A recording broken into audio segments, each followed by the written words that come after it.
Well, hello whiskey lovers and welcome to another one of Mark's Whiskey Ramblings. The sun is out, so spring is almost upon us, which means I will be enjoying another one of my favorite lowland whiskies, Auchentoshan. But the Auchentoshan that I will be trying today is quite special because this was bottled in the 1970s, so 40 to 50 years ago. It was bottled by the then owner E.D. Cairns. That was the owner before Stanley Morrison stepped in. Now, what's so special about that era, the 1960s, 1970s, that was a totally different palate that people had. Whiskey was enjoyed on a completely different taste palette. For example, nowadays we enjoy heavily sherried whiskey, we enjoy peat. There's quite a few peat heads among us, let's be honest.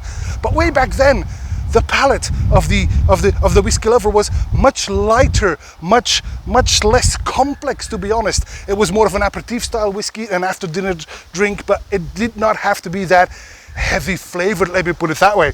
That is also one of the reasons why Glen Grant was so popular in, for example, Italy.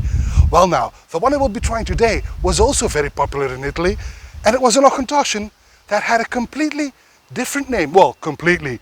It had a slightly different name to piggyback on the success of Glen Grant. The one I will be talking to you about today is the Glentoshan 5 years old.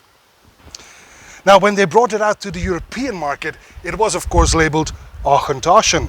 This is for Scotland and for the European markets, but like I said, in Italy, they were a bit afraid that Auchentoshan would be somewhat of an unknown in Italy, so well, as you can see here, they actually renamed it Glentoshan. But on the back label, they did indeed identify Auchentoshan as the lowland distillery, and even had a booklet with each and every bottle explaining what Glentoshan was, and a couple of words of explanation about the Auchentoshan distillery, and of course the unique selling point, triple distillation. So these look quite different from today's offerings like the American Oak or the 12 years old. Completely different. These Italian bottles, we were able to keep them so good because they have a screw cap, and a screw cap, despite what many people think, can close your bottle much better than today's corks. So that's why they are being kept so well, and that's why the filling level is still up, all the way up in the neck. So there you have it. Let's try this one. This was bottled at 5 years old, as it says here. This is a 5 years old Pure Malt, something that they don't use anymore today. A Pure Malt 5 years old triple distilled. Oh, and we're going to finish off one of these bottles, but as you can see, I still got a couple more. A friend of mine found some cases in an Italian basement not too long ago, so I was able to secure a couple of these old Glentoshan, bottled at 40% ABV.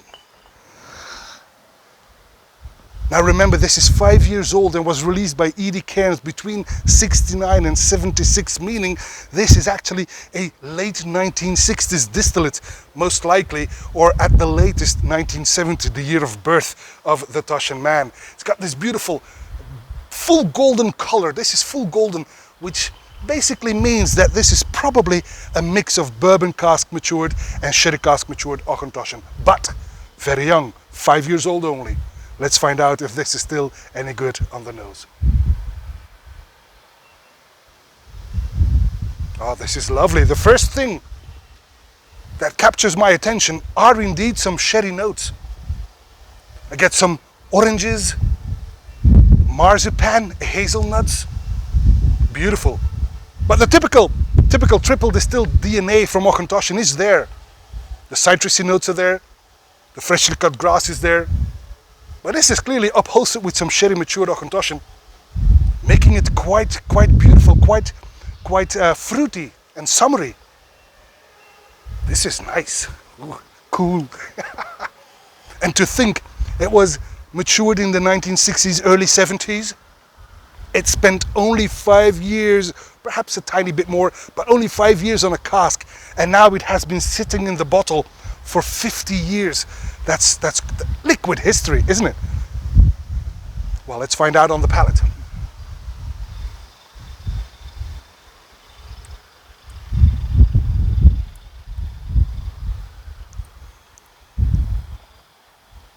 Pretty oily. The citrusy notes are there again. The marshmallow, the orange peel, some candied lime, hazelnuts, fresh hay.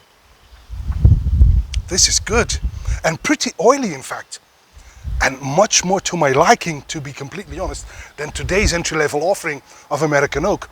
Now obviously this is different because here we've got some bourbon cask matured and sherry cask matured Auchentoshan in the mix, while the American oak, as the name suggests, is only first fill bourbon casks. There you have it. The 12 years old, however, is also a mix of bourbon and sherry. So this probably leans closer to the 12 years old from nowadays than to the American oak. But to be honest, while the 12 years old for me is a daily dram, something I enjoyed quite a lot, the taste here is quite different. There is much more orangey notes in here. This is much fresher and much more sweet and sour.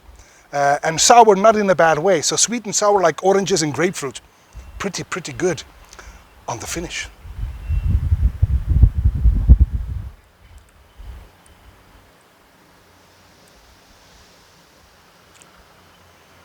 Now that is quite short. It's gone before you know it. But hey, this is only 5 years old, bottled 50 years ago, liquid history. I could care less about the finish right now. But I am very much surprised in a good way that this is still so fresh, so lively, no old bottle effect or anything like that whatsoever. Because of the screw cap, probably. They are very well preserved, and this is liquid history and very much to my liking. An old Auchentoshan for the Italian market, Glentoshan, pure malt, 5 years old. Delicious. And that's all for this Whisky Rambling, and I hope to see you at one of Mark's Whisky Ramblings real soon. And until then, may the malt be with you. Bye bye.